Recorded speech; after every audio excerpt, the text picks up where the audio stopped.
الحمد لله نحمده ونستعينه ونستغفره ونؤمن به ونتوكل عليه ونعوذ بالله من شرور أنفسنا ومن سيئات أعمالنا من يهده الله فلا مضل له ومن يضلله فلا هادي له ونشهد أن لا إله إلا الله وحده لا شريك له ونشهد أن سيدنا وسندنا محمدا عبده ورسوله أرسله بالحق بشيرا ونذيرا وداعيا إلى الله بإذنه وسراجا منيرا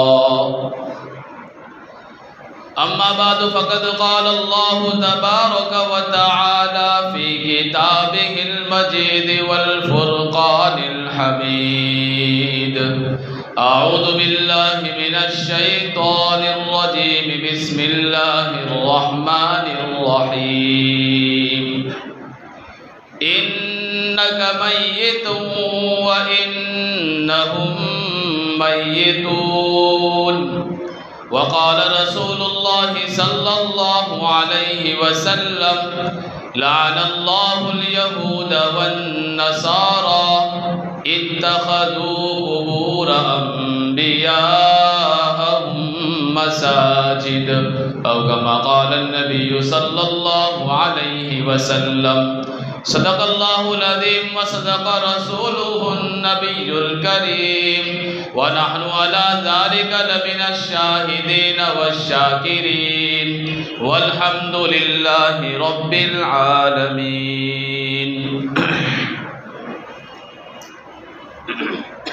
خدا کا ذکر کرے ذکر مصطفیٰ نہ کرے، خدا کا ذکر کرے ذکر مصطفیٰ نہ کرے، ہمارے منہ میں ہو ایسی زباں خدا نہ کرے. در رسول پہ ایسا کبھی نہیں دیکھا، در رسول پہ ایسا کبھی نہیں دیکھا، کوئی سوال کرے اور وہ عطا نہ کرے. قید جس کو بنا کر رکھے مدینہ منورہ، تمام عمر رہائی کی وہ دعا نہ کرے. خدا کہاں خدا نے شفاعت کی بات محشر میں، کہاں خدا نے شفاعت کی بات محشر میں، میرا حبیب کرے کوئی دوسرا نہ کرے. مدینہ جا کے نکلنا نہ شہر سے باہر، مدینہ جا کے نکلنا نہ شہر سے باہر، خدا نہ خواستہ یہ زندگی وفا نہ کرے. آقائے دو جہاں سرکار دو عالم رحمت دو عالم حضرت محمد الرسول اللہ صلی اللہ علیہ وسلم کی وفات شریفہ کے تعلق سے گزشتہ جمعہ میں کچھ عرض کیا تھا اور یہ بتلایا تھا کہ پیارے آقا صلی اللہ علیہ وسلم نے آخری نماز جو پڑھائی وہ مغرب کی نماز تھی. اس کے بعد مصلی امامت یار غار صدیق اکبر رضی اللہ تعالی عنہ کے حوالے کر دیا گیا.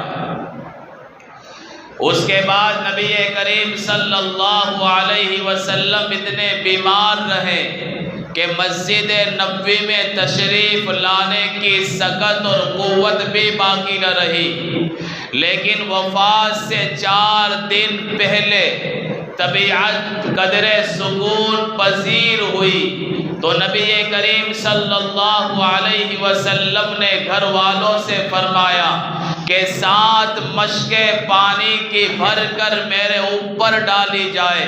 چنانچہ مشکیں بھری گئی، نبی کریم صلی اللہ علیہ وسلم پر ڈالی گئی اور آپ نے غسل فرمایا۔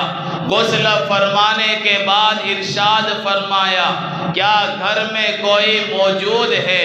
جواباً عرض کیا گیا کہ حیدر کرار شہید کربلا کے والد محترم حضرت علی مرتضیٰ رضی اللہ تعالی عنہ موجود ہے اور آپ کے چچا محترم حضرت عباس رضی اللہ تعالی عنہ بھی موجود ہے۔ چنانچہ دونوں کو بلایا گیا۔ نبی کریم صلی اللہ علیہ وسلم نے علی اور عباس رضی اللہ عنہما کے کندھوں کا سہارا لیا اور پاؤں سے گھسٹ کر مسجد نبوی کے اندر تشریف لائے تو دیکھا کہ صحابہ نماز میں مشغول ہیں۔ قرآن یوں کہتا ہے تراہم رکعا سجدا، آپ صحابہ کو دیکھو گے کوئی رکوع میں ہے کوئی سجدے میں ہے۔ پیارے آقا کی محنت سے آج مصلی صدیق کے حوالے تھا اور ان کے پیچھے صحابہ صفوں کے اندر اقتدا فرما رہے تھے۔ اللہ کے رسول تشریف لا رہے ہیں، صدیق اکبر نبی کے مصلی پر نماز پڑھا رہے ہیں۔ صدیق اکبر نے صحابہ کے اشارات سے سمجھ لیا کہ حضور تشریف لا رہے ہیں۔ صدیق اپنا مصلی چھوڑ کر پیچھے ہٹنے لگے۔ آواز آئی کہ صدیق اپنے مقام پر رکے رہو، میں خود تمہاری جانب آ رہا ہوں۔ چنانچہ پیارے آقا صلی اللہ علیہ وسلم آہستہ آہستہ آگے بڑھتے رہے۔ حضرت علی کو صفوں میں کھڑا کیا، عباس کو سب میں کھڑا کیا اور خود آگے بڑھ کر صدیق کے پہلو میں جا کر بیٹھ گئے اور نماز پڑھانا شروع کر دیا۔ صدیق کے امام اللہ کے رسول ہے اور صدیق صحابہ کے امام ہے۔ نبی امام ہے تو صدیق مقتدی ہے اور صدیق امام ہے تو صحابہ مقتدی ہے۔ اس طرح نبی کریم صلی اللہ علیہ وسلم نے یہ نماز پڑھائی اور پھر اپنے حجرے کے اندر تشریف لے گئے۔ لیکن تشریف لے جانے سے پہلے نماز کے فوراً بعد پیارے آقا صلی اللہ علیہ وسلم نے فضائل ابو بکر پر ایسا لاجواب ایسا بے مثال خطبہ ارشاد فرمایا جو خطبہ قیامت کی صبح تک عظمت صدیق کا شہرہ بلند کرتا رہے گا۔ زبان نبوت سے تعریف کا وہ دستاویز صدیق کی گود میں آ کر گرا کہ اس کی مثال دنیا کی کوئی تاریخ پیش نہیں کر سکتی۔ اللہ کے رسول نے اپنا خطبہ شروع کیا، جس خطبے کو نقل کرنے والے سب سے چھوٹے صحابی حضرت ابو سعید خدری رضی اللہ تعالی عنہ ہیں۔ فرماتے اللہ کے رسول نے فرمایا ان اللہ تبارک و تعالی خیر عبدا بین ان یؤتیہ من زہرۃ الدنیا ما شاء و بین ما عنده، کہ اللہ تعالیٰ نے اپنے بندوں میں سے ایک بندے کو اختیار دیا ہے، چاہے تو دنیا کی ساری نعمتوں کو قبول کر لے اور چاہے تو ان نعمتوں کو قبول کرے جو اس کے خدا کے پاس ہے۔ یہ کہنا تھا، مجمع بیان سن رہا تھا، لیکن ایک مرد مجاہد تھا، ایک نبی کے مزاج کو پہچاننے والا تھا، عاشق رسول یار غار موجود تھا۔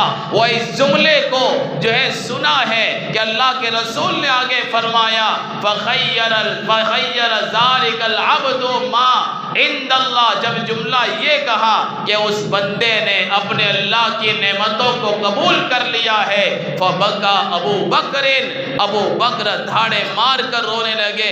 ابو سعید فرماتے ہیں میں نے دل میں کہا کہ رونے والی کون سی بات ہے؟ پیارے آقا ایک آدمی کا تذکرہ کر رہے ہیں کہ اس آدمی نے اللہ کی نعمتوں کو قبول کر لیا، صدیق کیوں رو رہے ہیں؟ لیکن بعد میں پتا چلا کہ جس بندے بندے کو اللہ نے اختیار دیا تھا وہ کوئی اور بندہ نہیں تھا، وہ امام الانبیاء حضرت محمد الرسول اللہ صلی اللہ علیہ وسلم کی ذات اقدس خود تھی۔ یا نبی فرما رہے ہیں کہ میں نے اللہ کے پاس جانے کو قبول کر لیا ہے، اور نبی کا مزاج شناس عاشق رسول پہچان گیا کہ اللہ کے رسول اپنے بارے میں کہہ رہے ہیں۔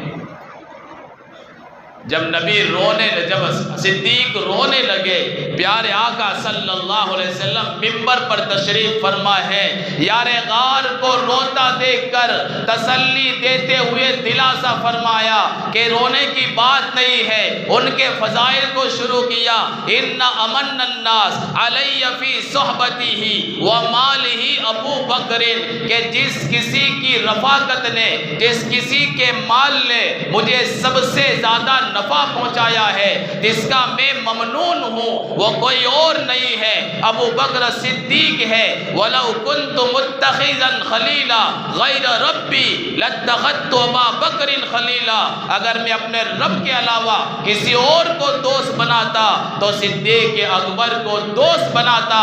یہ کہہ کر اپنے یار غار کو اللہ کے رسول نے دلاسا دیا کہ تمہارے مناقب، تمہارے فضائل بہت زیادہ ہے، ولیکن اخوۃ الاسلام، لیکن صدیق تو میرا دینی بھائی ہے، اسلامی بھائی ہے، یہی کافی ہے۔ دوست اپنے رب کو بنا چکا ہوں، اس لیے رب کے علاوہ کسی اور کو دوست نہیں بنا سکتا۔ اسی پر اللہ کے رسول نے بس نہیں کیا، بلکہ زبان مبارک سے ارشاد ہوا، سدو کل خوخت الا خوخت ابی بکر، کہ سارے دروازے بند کر دیے جائے سوائے صدیق اکبر کے دروازے کے۔ پس منظر اس کا یہ ہے کہ مسجد نبوی جہاں بنی ہوئی تھی اور مسجد نبوی کے متصل بہت سارے صحابہ کے ابتدائی زمانے میں گھر تھے، اور سارے مکانات کے دروازے مسجد کی طرف کھلتے تھے۔ جیسے ہماری مسجد کے جو ہے 3 دروازے ہیں، ایک سامنے والا ہے، پھر آگے ہے، پھر اس کو ایک نیچے ہے، یہاں سامنے والا مکان، یہاں مکان والا اس دروازے سے آئے گا، اس دروازے کے سامنے جس کا مکان ہے وہ وہاں سے آئے گا۔ اس طرح کئی صحابہ کے گھر کے دروازے مسجد نبوی کے دروازوں پر کھل رہے تھے، اور ہر ایک نے اپنا راستہ مسجد نبوی کے لیے بنا رکھا تھا، اور ساتھ ساتھ میں خوخہ علی یعنی علی کا دروازہ، خوخہ آل خطاب یعنی آل خطاب کا دروازہ موجود تھا، اور صدیق اکبر کا دروازہ موجود تھا۔ اللہ کے رسول نے فرمایا صدیق کے دروازے کو چھوڑ کر سارے دروازے جو مسجد میں کھلتے ہیں ان تمام کو آج سے بند کر دیا جائے۔ اور کیوں؟ علماء لکھتے ہیں کہ صدیق اکبر کا جو مکان تھا اس میں جو خوخہ ابو بکر موجود تھا وہ کوئی دروازہ نہیں تھا، وہ ایک بڑی سی کھڑکی تھی، بڑا سا روشن دان تھا، اور اسی روشن دان کے بالکل سامنے پیاری بیٹی ام المؤمنین امی جان حضرت عائشہ کا مکان تھا۔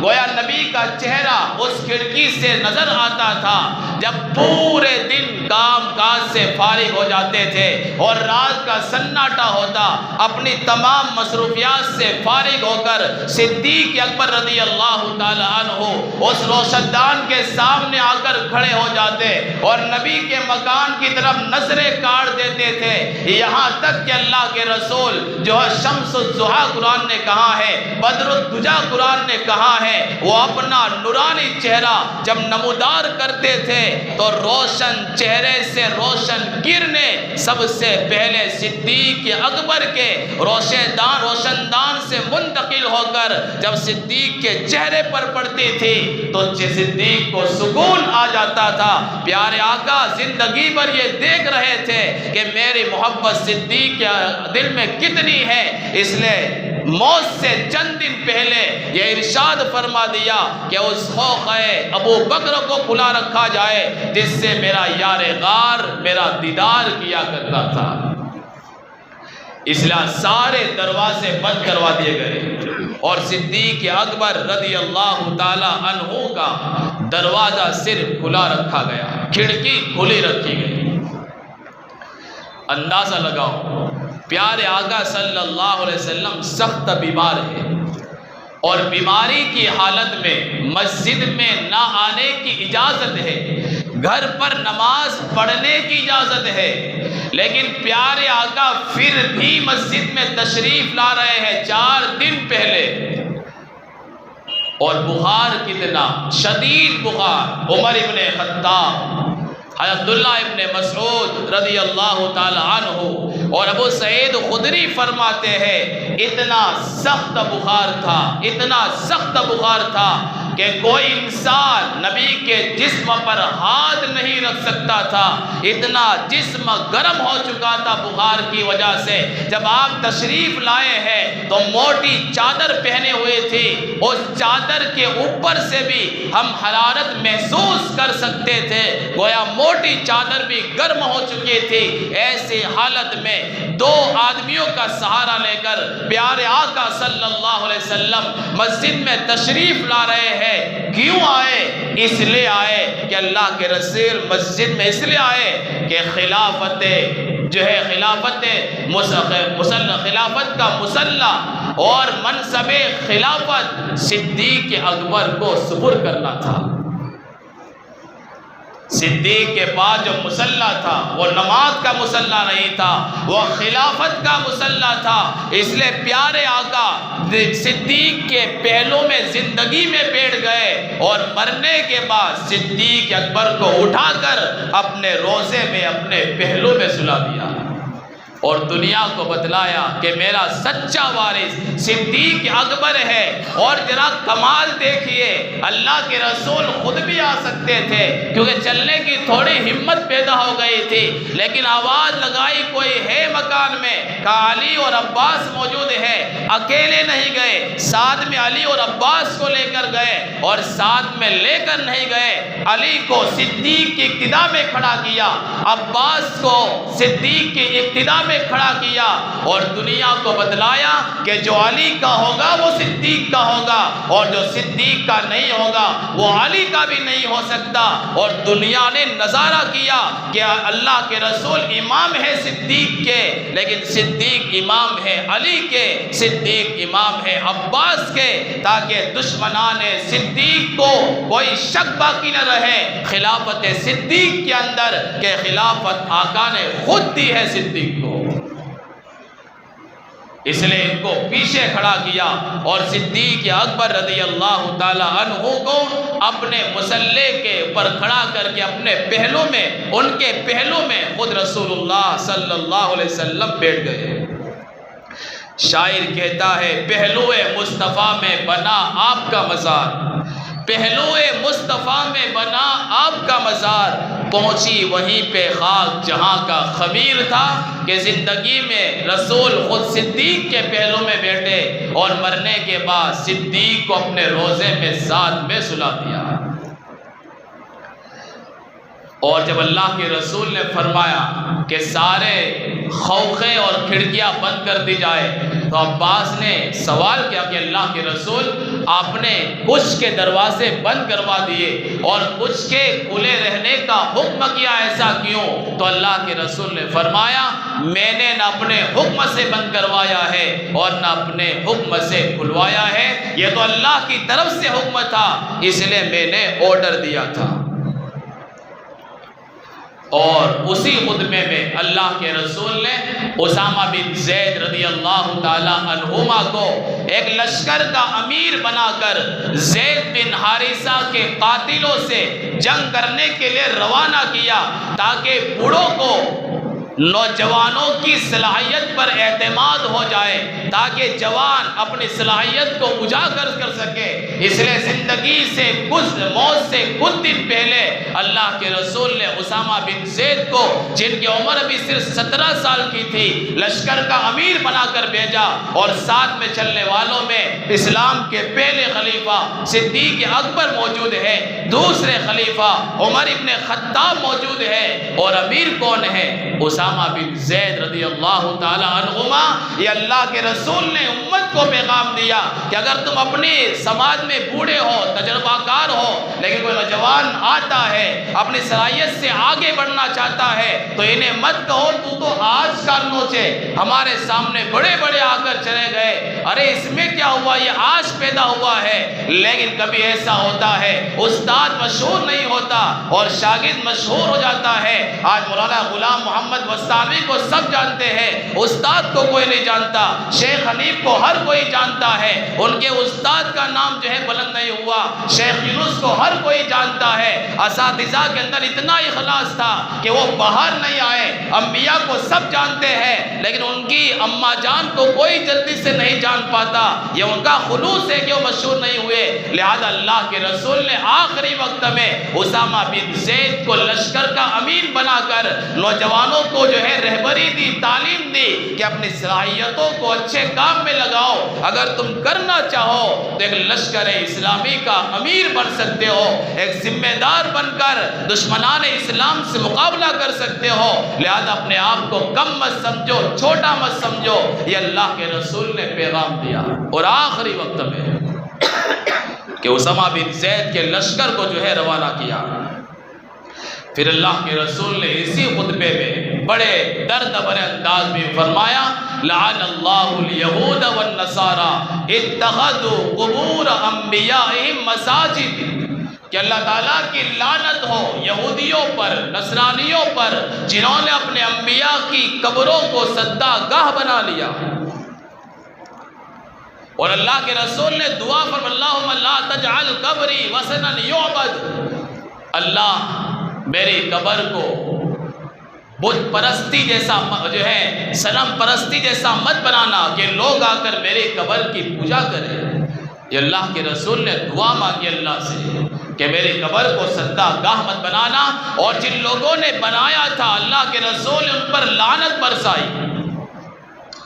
اب اندازہ لگاؤ، پیارے آقا جو آخری چور دروازہ تھا اسے اپنی زندگی میں بند کر رہے ہیں، اور دوسرے انبیاء کا کہہ کر اپنی قبر کی طرف رہنمائی کر رہے ہیں کہ جن لوگوں نے انبیاء کی قبروں کو سجدہ گاہ بنایا وہ اللہ کی لعنت میں آ گئے، وہ اللہ کی رحمت سے دور ہو گئے۔ اے میری امت جو میرا کلمہ پڑھتی ہے، تمہیں میری تعلیم ہدایت یہ ہے کہ میری قبر کو سجدہ گاہ مت بنانا۔ گویا انبیاء کی قبر پر جا کر سجدہ کرنا حرام ہے، تو پھر مجھے کہنے دیجئے کہ علی حجویری کی قبر پر جا کر سجدہ کرنا بھی حرام ہے، شیخ محی الدین اجمیری کی قبر پر جا کر اپنا ماتھا ٹیکنا بھی حرام ہے، صابر کلیری کی درگاہ پر جا کر ماتھا ٹیکنا بھی حرام ہے، بہاء الدین زکریا ملتانی کی قبر پر جا کر بھی ماتھا ٹیکنا حرام ہے، نظام الدین اولیاء کی قبر کے سامنے سجدہ کرنا بھی حرام ہے۔ جب سب سے بڑے نبی کی قبر پر جا کر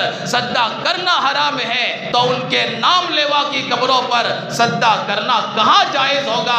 ارے جن اولیاء نے اپنے ساتھ نہیں جوڑا، اپنے رب کے ساتھ جوڑا ہے، تم ان کے سامنے سجدہ کر رہے ہو۔ کوئی مرید اپنے پیر کے پاس بیٹھا ہوا تھا، بھی اپنے پیر کو دگڑا سنا رہا ہے اور کہا کہ حضرت مجھے یہ تکلیف ہے، یہ تکلیف ہے۔ حضرت تکلیف سنتے سنتے سو گئے، جب آنکھ کھلی تو اپنے مرید سے کہا کہ اپنا دگڑا پھر سناؤ، میری ذرا آنکھ لگ گئی تھی اب کھل گئی ہے۔ مرید نے کہا کہ آنکھ آپ کی نہیں کھلی، آنکھ تو میری کھل گئی ہے۔ جب زندگی میں تمہیں تھوڑی نیند آ گئی، میرا دگڑا نہیں سن سکے، تو مرنے کے بعد جب منو مٹی کے نیچے چلے جاؤ گے تو میرا مسئلہ تم کیسے سن پاؤ گے؟ آنکھ تو آج میری کھلی ہے، اس لیے آئندہ سے میں تمہیں نہیں مانتا۔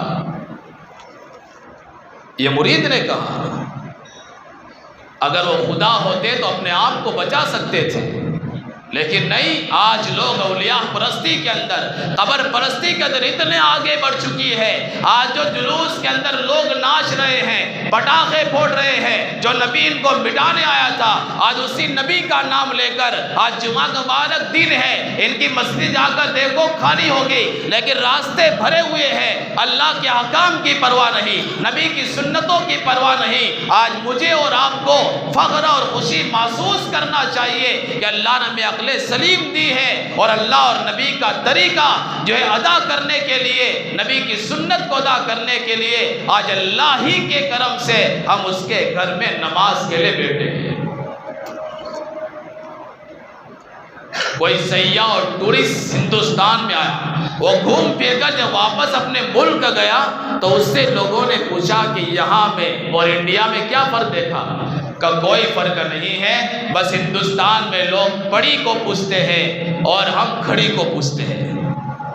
قبر کی مٹی جو ہے پڑی ہوئی ہوتی ہے، مسلمان وہاں قبر کو پوچھتے ہیں، وہ پڑی ہوئی ہے، وہ پڑی کو پوچھتے ہیں۔ ہم اسی مٹی کی مورتی بناتے اور کھڑا کر دیتے ہیں، ہم اسے پوچھتے ہیں۔ تو ان میں اور ہم میں کوئی فرق نہیں ہے، پڑی اور کھڑی کا فرق ہے، ورنہ وہ سارے مسلمان بھی ہم جیسے غیر مومن جیسے ہیں۔ یہ اس سیاح نے کہا اپنے ملک میں۔ لہذا اولیاء پرستی سے باز ہیں، جو غلط اولیاء پرستی اس سے باز آئے، ورنہ ہم بھی اولیاء کو مانتے ہیں۔ ان اولیاء اللہ لا خوف علیہم ولا هم یحزنون، کہ اللہ کا ولی ہوتا ہے جو متبع سنت ہوتا ہے، کہ اس کی زندگی سے کوئی سنت غائب نہیں ہوتی۔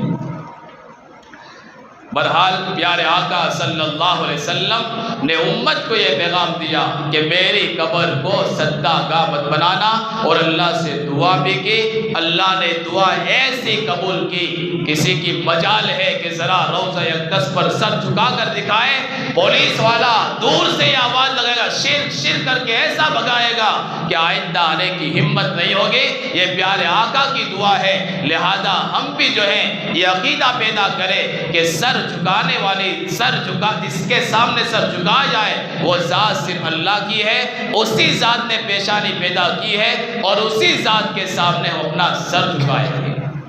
آگے اور تھوڑا مضمون باقی ہے، انشاءاللہ آئندہ جمعہ کو بیان کر کے ختم کریں گے۔ اللہ سے دعا ہے کہ اللہ تعالی ہم تمام کو نبی کی تعلیمات پر عمل پیرا ہونے کی توفیق نصیب فرمائے۔ آمین۔ وآخر دعوانا ان الحمد للہ رب العالمین۔